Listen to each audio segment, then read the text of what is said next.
श्रीराम. समर्थांचे मनाचे श्लोक आपण पाहतो आहोत, समजून घेण्याचा प्रयत्न करतो आहोत.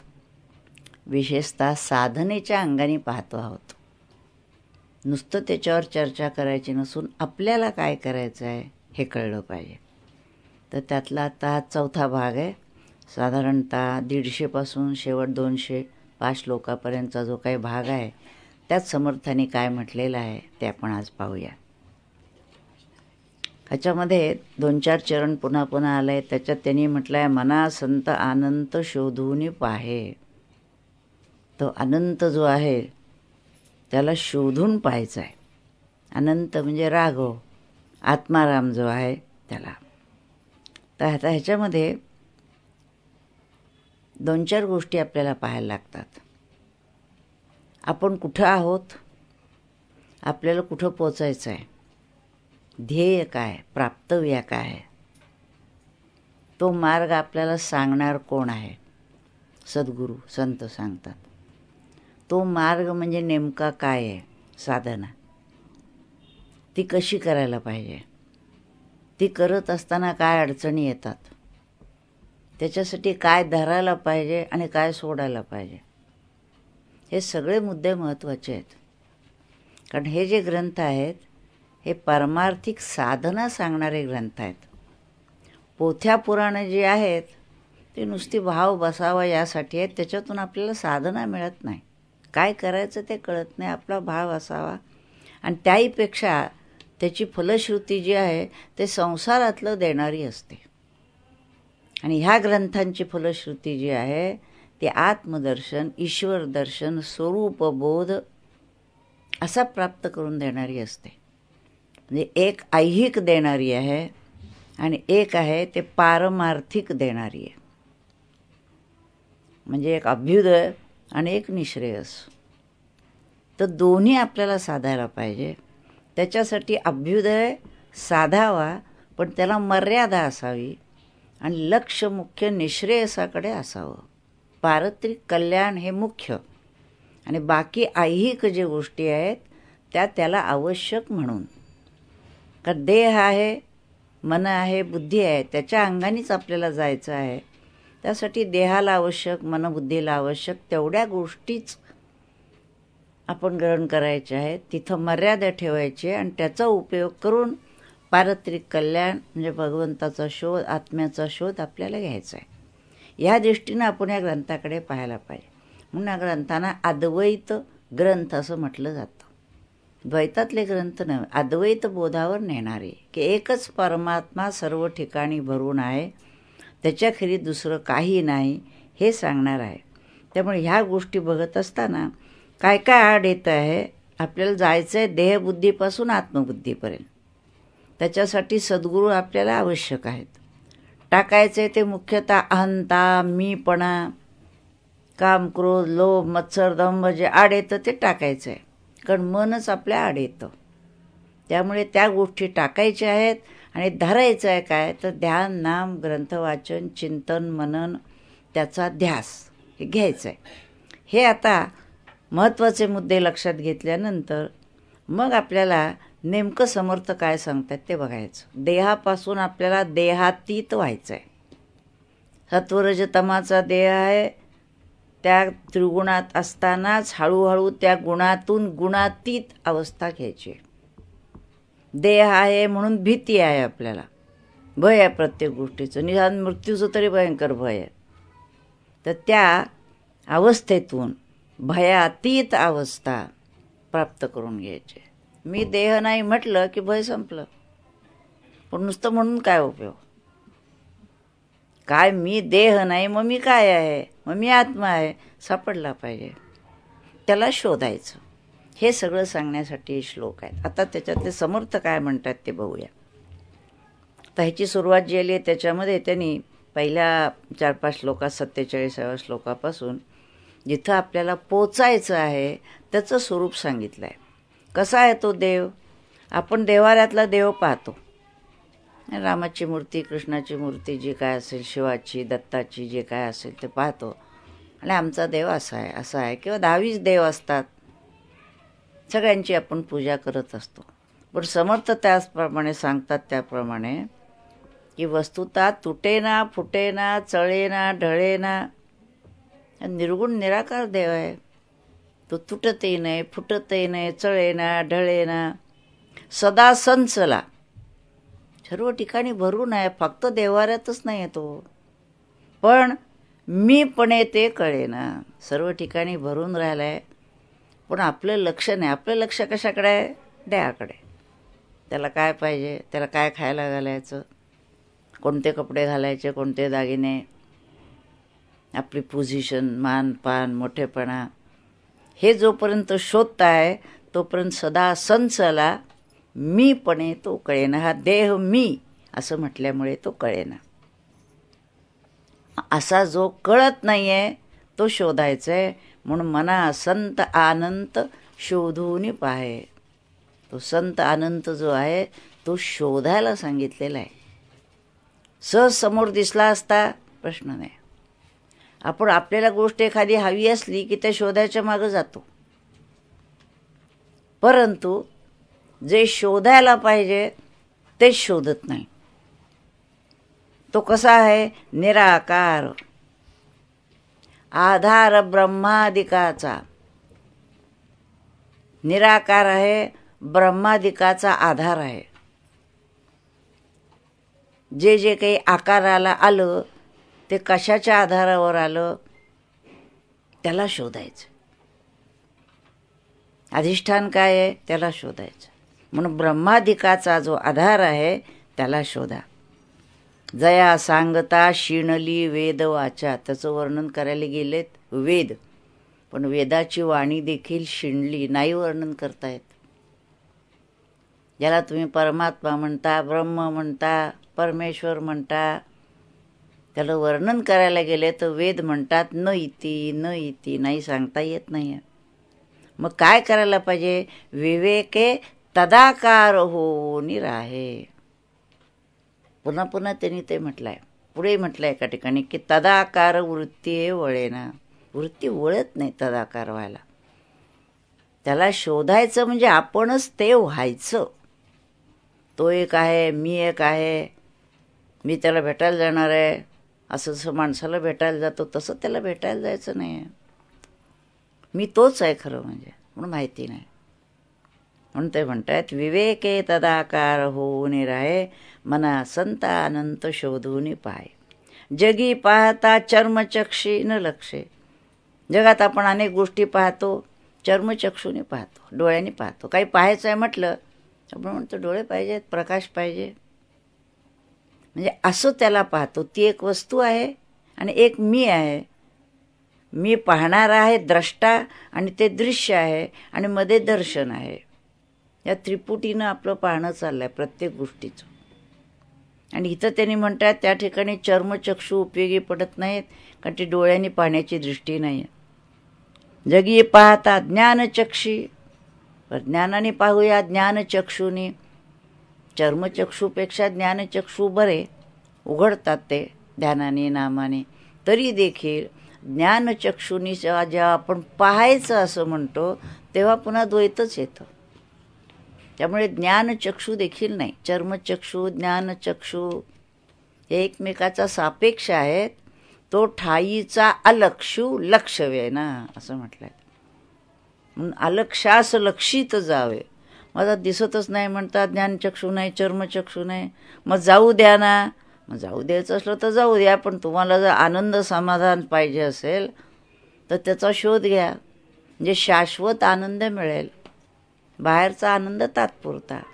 तो विषय आहे तोपर्यंत, डोळे आहेत तोपर्यंत, उजेड आहे तोपर्यंत. अंधार पडला, गाडमध्ये गेला होता, चवंद दिवे गेले, मागचं बघितलं आपण, मग काय जवळ असून दिसत नाही. पण ह्याला पाहायला डोळे नको, बाहेरचा प्रकाश नको. मग काय स्वयंप्रकाशी आहे, आपल्याच प्रकाशात ते दिसतं, त्याच्याच प्रकाशात ते दिसतं. जसा सूर्य पाहायला वात आणावी लागत नाही, टॉर्च आणावं लागत नाही, कसा दिसतो त्याचाच प्रकाशात तो दिसतो. तसं आत्म्याचं दर्शन, परमात्म्याचं दर्शन त्याचाच प्रकाशात आपण घ्यायचं आहे. तो कसा आहे? पीतना श्वेतना श्याम काही. तो श्वेत नाही, पीत नाही, श्याम नाही, व्यक्त अव्यक्त नाही, तो व्यक्त आहे का अव्यक्त आहे? अव्यक्त अव्यक्त एकमेकाचा सापेक्ष होता. तो अव्यक्त होता, व्यक्त झाला. मगाशी तर अव्यक्त कोणी नव्हतं, आता अनेक मंडळी व्यक्त झाली, पुन्हा काही काळाने अव्यक्त राहणार, सगळी गेली. तसं त्याचं येणं आणि जाणं असं नाही आहे. त्यामुळे त्याला व्यक्त अव्यक्त नाही. मग म्हणे दास विश्वासता मुक्तीला आहे. संतांच्या वचनावर विश्वास ठेवा. ते म्हणतायत ना, तो आहे सगळं ठिकाणी, त्याला डोळ्यांनी पाहता येणार नाही आहे, पण तो आहे. मग आहे म्हणताय तर त्यांच्या वचनावर विश्वास ठेवा. म्हणून या ठिकाणी प्रत्यक्ष अनुमान प्रमाण नाही, तर शब्द प्रमाण, आप्तवाक्य हे प्रमाण आहे. संतांनी सांगितलं तेच बरोबर असणार. म्हणून दास विश्वासता काय होतं? मुक्तीला आहे. मुक्ती पाहिजे ना, मोक्ष, मुक्ती, कैवल्य, वैकुंठ एकाच अर्थाचे सगळे शब्द. आणि त्याला वैकुंठाला जायचं नाही कुठे. मुक्ती म्हणजे जायचं नाही कुठे, इथेच, याच देहात असताना, इथंच असताना तोच मी आहे या बोधावर येणं म्हणजेच मोक्ष, मुक्ती. त्याला काय बांधलेलं नाही कुणी. आत्मा मुक्तच आहे, अखंड मुक्त आहे, पण आपल्याला माहिती नाही तो. म्हणून आपल्याला आपण बद्ध झालो. वस्तुता मुक्त होता, परंतु संकल्पाने बांधला. काय संकल्प? मी देह आहे, देहाला लागलेले माझे आहेत, माझं घर आहे, माझा पैसा आहे, माझा अमुक आहे, तमुक आहे, त्याला बांधले गेले. ते टाकून द्या, तुम्ही मुक्तच आहात. देह टाकायला नको, देहाचा संग टाकायला पाहिजे.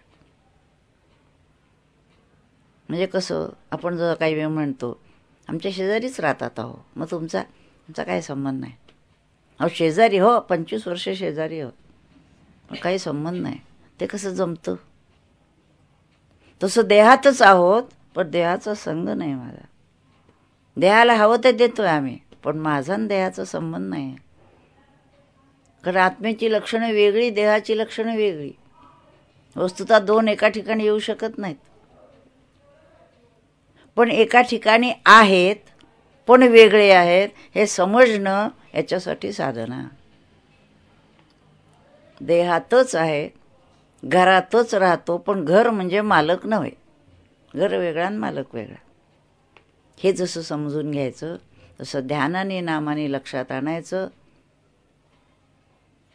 जे जे काही दिसतं आहे, जे जे काही भासतं आहे, हे सगळं असत असून त्या असतमध्ये राहणारं जे तत्व आहे ते फक्त सत आहे. तिकडं दृष्टी पाहिजे.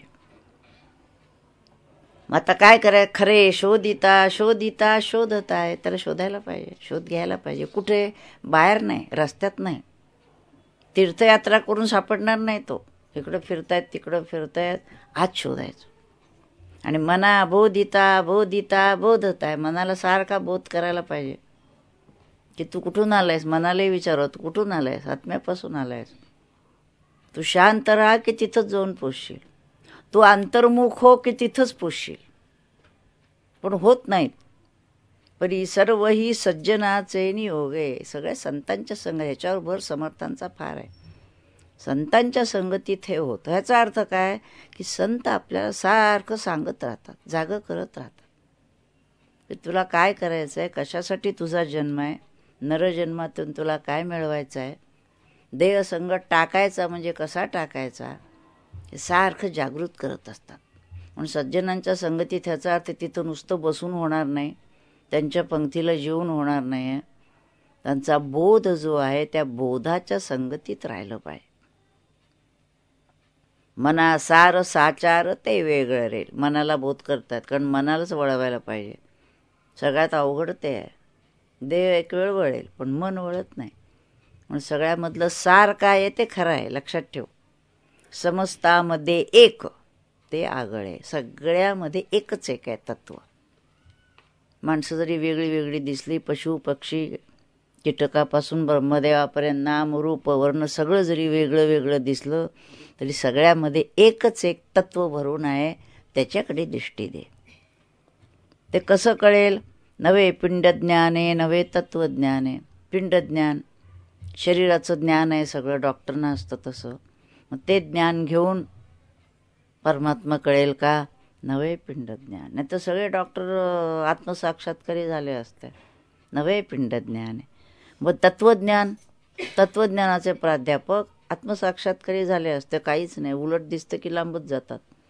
चर्चा शाब्दिक होते. नवे पिंडज्ञाने नवे तत्वज्ञाने समाधान काही नवे तान माने. अनुमान करून हे करून असं झालं का तसं झालं का चर्चा करून. बरं, नवे भोग त्यागे योग यागे नवे भोग त्यागे. मग यज्ञ याग करून तर सापडणार का? जनी नाही सापडत. मग भोग घेऊन किंवा त्याग करून आम्ही सगळ्याचा त्याग केला, आता तो सापडेल का? नवे भोग त्यागे. सगळा त्याग करूनही सापडला असता तर जे अरण्यात गेले त्यांनाही सापडला असता. नाही सापडत, कारण मी त्याग केला. कशाचा? बाकीच्या वस्तूंचा त्याग केला, पण मीपणाचा त्याग केला नाही मुळात. उलट मी त्याग केला याचाच एक अहंकार. आम्ही ना सगळं सोडून आता इथं आलेलो आहे, सगळ्याचा त्याग करून आलेलो आहे. होय ना? थांबा. बरं, सगळ्याचा भोग घेत आहेत. सोफासेट आहे, गाडी आहे, सगळं काही आहे. त्यांनी नवे योग यागे नवे भोग त्यागे समाधान ते सज्जनाचे नियोगे. सज्जन नेमकं वर्म सांगतात त्याच्यातलं काय करायला पाहिजे. दिसेना जनी तेची शोधून पाहे. ते जिन्नत दिसत नाही आहे तेची शोधून, तेच शोध. आपण एखाद्या वस्तू सापडली नाही की आधी शोध शोध शोध सगळं घर डोक्यावर घेतो. पण भगवंत शोधला नाही, ह्याच्यात आयुष्य गेलं सगळं. पण त्याची खंतच नाही आपल्याला वाटत. ज्याला शोधायला हवं त्याला शोधलंच नाही. मग दिसेना जनी, पण ते म्हणतात दिसेना तरी काय झाले? दिसत नसलं म्हणून काय झालं? तेच आहे. बरे पाहता गुज तेथेची आहे. जे काय आपल्याला समजून घ्यायचं म्हणतो ना ते त्याच ठिकाणी आहे. गुज गुप्त गोष्ट, गुह्य गुह्यतर गुह्यतम. भगवंत म्हणतात ना, ते शोध. ते सापडलं की सगळं सापडलं. बरं, करी घेऊ जाता, त्याला धरायला जाऊ आपण, कदा आढळे ना. हातात सापडत नाही. ते म्हणताय तुम्ही धरून ठेवतो त्याला, असं धरता येत नाही. जनी सर्व कोंदाटले, संचले कोंदाटले. शब्द कसे आहेत बघा. कुठेतरी फट असेल, जागा असेल, तो नाही अशी संचून राहिलेला आहे, कोंदाटून राहिलेला आहे. एकही अणुरेणू असं सांगता येत नाही की जिथं तो नाही.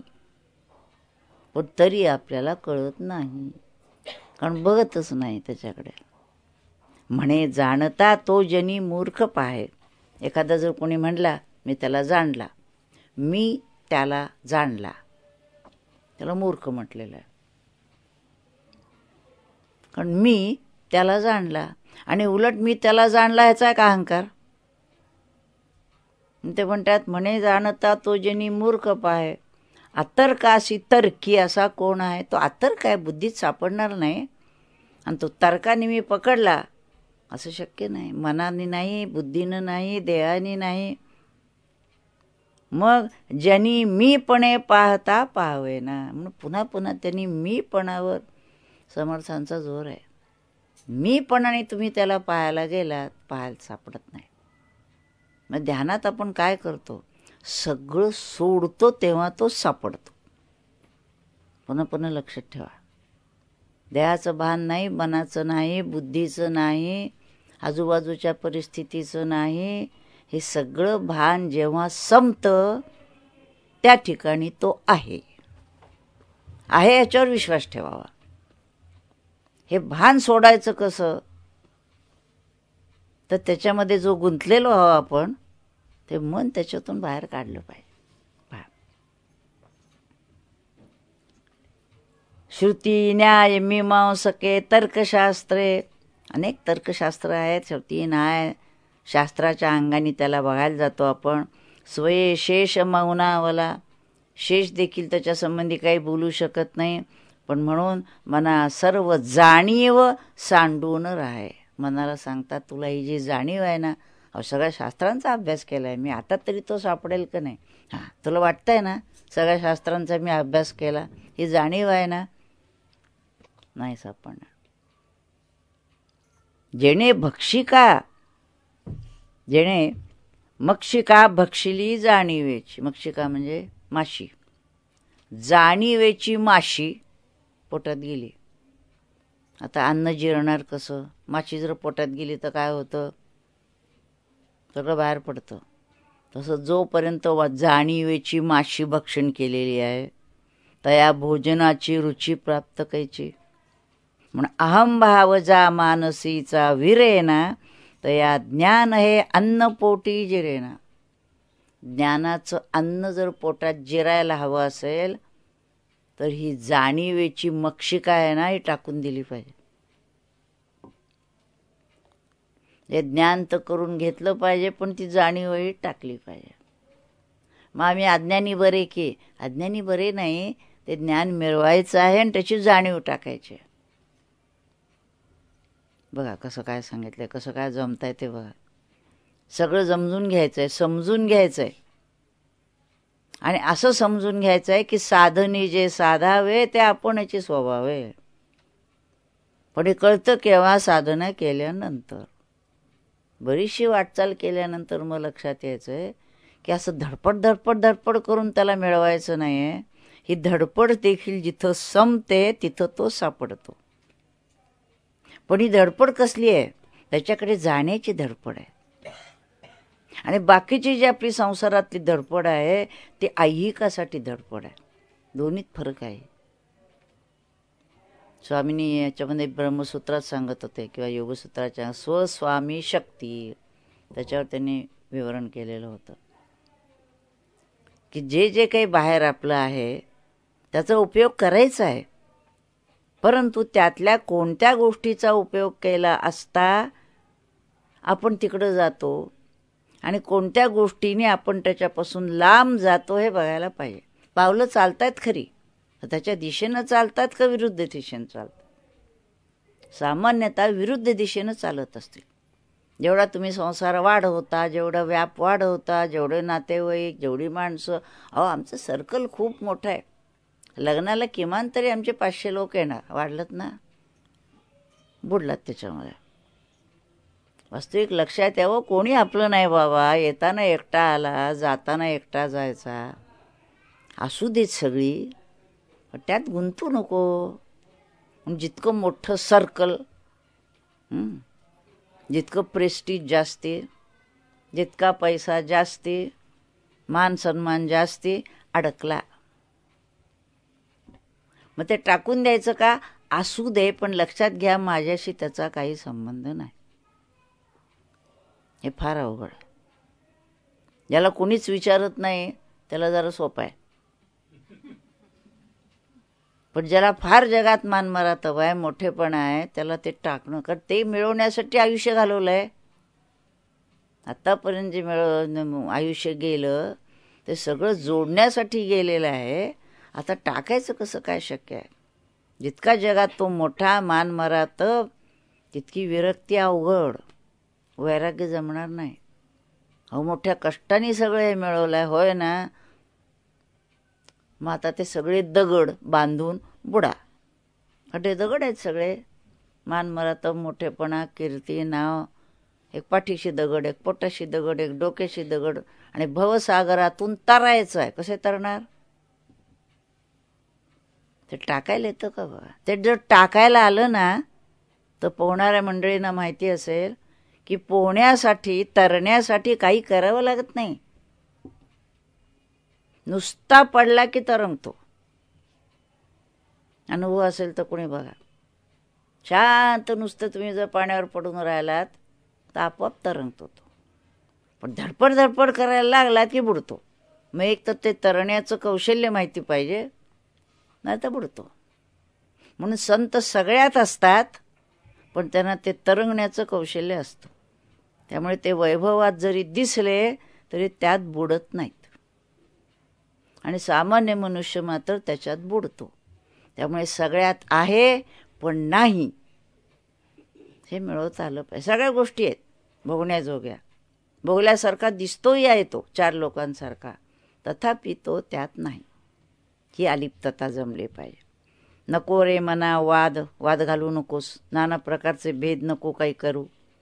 अहंता गुणे सर्वही दुःख होते. मुखे बोलले ज्ञान ते व्यर्थ जाते. अहंतेमुळे ज्ञान व्यर्थ जातं, कारण अहंकार येतो. अहंता तुझी तूची शोधोनी पाय. सगळ्यात अवघड ते आहे. मी स्वामीजींना म्हणायची नाही, मी स्वामी बाकी सगळं लक्षात येते, पण तुम्ही जो अहंकार म्हणता ना तो अजून सापडत नाही म्हणाय. त्या अहंकार ह्याचाच अर्थ मी देह आहे असं वाटणं. आधी स्थूल अहंकार मागे सांगितलं आपल्याला, त्याच्या अलीकडचा सूक्ष्म अहंकार आणि सूक्ष्मतम अहंकार, मी देह आहे याची जाणीव असणं, हे सगळं जायला पाहिजे. देहे बुद्धीचा निश्चय दृढ झाला, देहातीत ते हित सांडित गेला. देहे बुद्धीचा निश्चय पक्का झाला, मी म्हणजे देह, माझं नाव अमुक अमुक, होय ना. मग देहातीत जे हित आहे ते गेलं त्याला. ज्याला धरून बसलेलं आहे त्याच्या पलीकडे जायचं म्हटलं तर हे हातातनं सुटलं पाहिजे ना. हे जोवर सुटत नाही आहे तोवर देहातीत होणार कसा. हातातलं धरलेलं टाक पहिलं तर पलीकडे जाता येईल. म्हणून देहे बुद्धी ते आत्मबुद्धी करावी. सगळी साधना एवढ्यातच आहे. देह बुद्धी आहे ती आत्मबुद्धी करा. त्याच्यासाठी सदा संगती सज्जनाची धरावी. सारखे जागृत ठेवतात. जरा काय झालं की काही करणार आहे, कोण ठरवणार. जाऊ दे, मी काही करणारच नाही, कोण ठरवणार. मी आला ना पुन्हा. मी करणार आहे म्हणण्यातही मी आला, मी करणार नाही म्हणण्यातही मी आला. तू त्याच्यावर सोड ना, भगवंतावर सोड. त्याच्या ताब्यात दे ना आपली देह मन बुद्धी. पण ती कशी द्यायची ते कळत नाही. टोटल सरेंडर लक्षात येत नाही. त्याच्या ताब्यात जर दिलं तर तू काय करायचं हे तो ठरवतो. प्रत्येक श्वास त्याच्या शक्तीनं होतो. जाणीव आहे का तुला? बघ, हार्ट बंद पडलं म्हणजे लक्षात येतं. चालू होतं तेव्हा काय तू चालू ठेवलं होतंस? कोणी चालू ठेवलं? त्यातल्या चैतन्याच्या अधिष्ठानावर चालत होतं ना. मग त्यावेळेला लक्षात नाही आलं त्याच्यामुळे चाललंय म्हणून. का रात्री झोपेमध्ये विसरलो बा मी हार्ट चालू ठेवायचं, असं होतं. चालू आहे ना सगळं, त्यावेळेला भान नाही का? सगळं चांगलं असताना भान नाही का त्याचं? मग लक्षात ठेवा, अहंकार विस्तारला या देहाचा, स्त्रिया पुत्र मित्रादिके मोह त्यांचा. मोह, स्त्री पुत्र असू देत, धनसुतदारा असू दे पसारा, पण असू दे पोटाशी घेऊन नाही. सगळ्यांना पोटाशी घेतलं की बुडालात. असू दे, सगळ्यांचं सगळी कर्तव्य जरूर करा, माझं म्हणू नका. आहे ती तुके देवाचे, सगळा संसार माझ्या सकट देवाचा आहे. बस. बरा निश्चयो शाश्वताचा करावा. शाश्वत जो परमात्मा आहे त्याबद्दल निश्चय करावा की तोच एक आहे. म्हणे दास संदेह तो विसरावा. त्याबद्दल जरा देखील शंका ठेवू नये की तोच करता करवत आहे. घडीने घडी सार्थकाची करावी. प्रत्येक घडी देहाचं सार्थक व्हायला पाहिजे, इकडे लक्ष पाहिजे. देहाचं स्वार्थक आहे, सार्थक आहे आत्मरूप होण्यामध्ये. त्यामुळे प्रत्येक क्षण आपला तिकडं जातोय का लक्षात ठेवलं पाहिजे. खातोय जेवतोय कशासाठी? देह चांगला राहावा. देह कशासाठी चांगला राहावा? साधना करण्यासाठी. साधनेनं काय करायचं आहे? आत्मरूप व्हायचं. प्रत्येकाचं उत्तर एक आलं पाहिजे, मला आत्मरूप व्हायचं. ते लहान मूल बरं बघा हट्ट धरतं बघा एखाद्या खेळण्यासाठी, आई मला हे पाहिजे, ते मिळेपर्यंत सोडत नाही. तसा जीवानी वस्तुता हट्ट धरला पाहिजे की मला तेच पाहिजे, मला दुसरं काही नको या जगातलं. काही दिलं तरी म्हणून हे मला नको, मला तिकडं जायचं, मला आई पाहिजे. बस तसं जीवानी म्हटलं पाहिजे. देहे बुद्धी हे कशी जायची? ज्ञानबोधे त्याजावी. देहे बुद्धी त्याजावी सांगितले, देह त्याजावा म्हटलेलं नाही आहे. ज्ञानबुद्धी, ज्ञानदीपे किंवा ज्ञानाचा दिवा उजाडला, ज्ञानाचा बोध झाला तर देहबुद्धी जाते. आणि मग विवेके तये वस्तूची भेटी घ्यावी. त्याची जी भेट व्हायची ती विवेकाने. आत्मा अनात्म विवेक. आत्मा काय अनात्मा काय? काय ग्राह्य आहे, काय त्याज्य आहे, लक्षात करायला पाहिजे. पण तदाकार हे वृत्ती नाही स्वभावे. वृत्ती तदाकार करा असं संतांनी सांगितलं, पण नाही ना, होत नाही ना, त्याचा स्वभावच नाही. मग कशाचा तदाकार होते? बाहेरच्या गोष्टींचा. कुठं काही कपडा पाहिला, साडी पाहिली, तदाकार वृत्ती झाली. तिची पाहिल्याबरोबर लगेच आपली वृत्ती डोळ्यासमोर साडी मनाने आणली, ती नेसली, तदाकार वृत्ती झाली. खाण्याचा पदार्थ पाहिला, वृत्ती लगेच तदाकार, गुलाबजाम, की आपलं लगेच मन गुलाबजामसारखं झालं. पण आत्म्याच्या ठिकाणी तदाकार होते का? त्याचं कारण त्याचं रूप लक्षात येत नाही आहे, दृश्य नाही आहे, त्यामुळे वृत्ती तदाकार होत नाही आणि आत वळतच नाही. म्हणून सदा तेची शोधित जावे, म्हणून तेच शोधा. त्याला शोधायला पाहिजे, शोधल्याशिवाय नाही. म्हणून तुटे ना फुटे ना कदा देवराणा, पण चळे ना ढळे ना, पण कळे ना कदा लोचनासी, डोळ्याला दिसत नाहीये. वसे ना दिसे ना जगी मी पणासी, पुन्हा पुन्हा तेच सांगतात, मी पण आहे ना, तो दिसणार नाही. आता लोक काय करतात? जया मानला देव तो पूजित आहे म्हणतो. कोणी म्हणतं आमच्या रामाचे उपासना आहे, कोणी म्हणतं कृष्णाची उपासना आहे. परी देव शोधून कोणी ने पाहे. राम कृष्ण आपण म्हणतो, तो पण आहे कुठनं, आला कसा, कुठून आला, तो कसा आहे, त्याचा शोध घेता का? नाही. जगी पाहता देव कोट्यानुकोटी, प्रत्येकजण वेगळे वेगळे देव सांगत असतो. ज्याला जी भक्ती वाटेल तो करत असतो. पण तिन्ही लोक जेथून निर्माण झाले, तया देवरायासी कोणी न बोले. ज्याच्यापासून हे संबंध देवशू निर्माण झालं, सगळे देवदेवता आकाराला आले, त्या निर्गुणाचा शोध मात्र कोणी घेत नाही. म्हणून जगी थोरला देव, त्याला थोरला देव म्हटलाय, तो चोरला असे, तो सगळ्यांच्यापासून चोरून बाजूलाच राहिलाय. त्या थोरल्या देवाचा शोध कोणी घेत नाही. मग गुरु विण तो सर्वताहीन दिसे, गुरुशिवाय तो दिसत नाही. म्हणून गुरूंचं महत्त्व आहे. आणि तो गुरु म्हणजे सुद्धा गुरु पाहता पाहता लक्ष कोटी असले गुरु उपयोगी नाहीत, खरे सद्गुरू पाहिजेत. म्हणून ते कसे सांगितले त्यांनी? मना सद्गुरू तोची शोधून पाहे. आता सद्गुरूंचा शोध घ्या तुम्ही. सद्गुरू कसे आहेत? जनी भक्त ज्ञानी विवेकी विरागी, कृपाळू मनस्वी क्षमावंत योगी, प्रभू दक्ष व्युत्पन्न चातुर्य जाणे, तयाचे नियोगे समाधान बाणे. समाधान हवं आहे ना, सद्गुरूंशिवाय नाही. हे सगळे गुण आहेत का बघा त्याच्यामध्ये. तो भक्त आहे, ज्ञानी आहे, विवेकी आहे, विरक्त आहे, कृपाळू आहे. कृपाळू नसेल तर आपल्याला देणार काय? तो चांगला असेल पण कृपा नाही आहे. मनस्वी, मन ताब्यात असलेला, क्षमावंत, योगी, प्रभू, स्वामी आहे सगळ्याचा, दक्ष आहे, व्युत्पन्न आहे, चातुर्य जाणे, तयाचे नियोगे समाधान. समाधान पाहिजे ना सज्जनांच्या संगती, सद्गुरूंच्या संगतीचा. मग ते सांगतात सद्गुरू सदा सर्वदा राम सन्निध आहे.